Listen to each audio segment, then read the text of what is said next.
Bonjour à tous, je vais vous parler du tabac. Le tabac, beaucoup de personnes peuvent avoir de multiples raisons pour fumer. Le tabac, si on a un regard par rapport à la médecine traditionnelle chinoise, lorsque vous fumez, vous allez avaler cette fumée qui va générer de l'endorphine dans vos poumons. Les poumons en médecine traditionnelle chinoise sont le siège de la tristesse. Lorsque vous avez des problèmes de deuil, des problèmes de chagrin, parce que vous avez perdu une personne qui vous était chère, parce qu'une relation effectivement a été souffrante, certaines personnes peuvent compenser par le tabac en fumant pour pouvoir anesthésier cette tristesse qu'ils ont dans les poumons. D'autres personnes peuvent très bien avoir des problèmes au niveau du plexus solaire, et le plexus solaire en médecine indienne correspond à la confiance en soi. Alors le plexus solaire se situe justement au niveau du diaphragme, et juste en dessous, vous avez l'estomac. Et donc certaines personnes, pour pouvoir pallier au stress, peuvent continuer à manger, et là, on en verra ça sur une prochaine vidéo. Mais pour rester justement sur le tabac, peuvent pallier le stress en fumant. Parce que dans le même principe, lorsque la personne fume, eh bien, elle peut tenter, en anesthésiant ce plexus solaire, d'éviter d'avoir des problèmes de confiance en elle. Et puis, le tabac peut être aussi pour des raisons sociales. Ça signifie que tout autour de soi, toutes les personnes fument.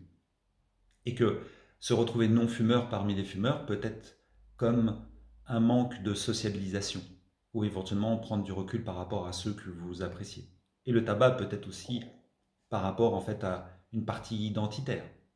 Et donc il peut y avoir de multiples raisons. Alors, lorsque vous êtes fumeur, posez-vous les questions suivantes. Lorsque vous vous réveillez le matin, à partir de quand prenez-vous votre première cigarette? Est-ce que vous êtes plutôt du style je prends ma cigarette lorsque mon réveil sonne, j'éteins mon réveil après avoir allumé ma cigarette, ou vous vous levez, vous vous préparez, vous vous lavez, vous prenez votre café et votre cigarette, ce qui est simplement un ancrage pavlovien, qu'on peut très bien retirer ce lien qu'il y a entre café et clope. Ou vous pouvez très bien, lorsque vous rentrez dans votre véhicule ou partir donc dans les transports en commun ou autres, avoir besoin de vous déplacer et stresser pour des pensées qui sont obsédantes et qui vous emmènent en fait à fumer pour pallier à ce stress. Et lorsque vous avez un métier qui est très prenant, peut-être que vous fumez à 11 heures pour pouvoir vous octroyer une pause.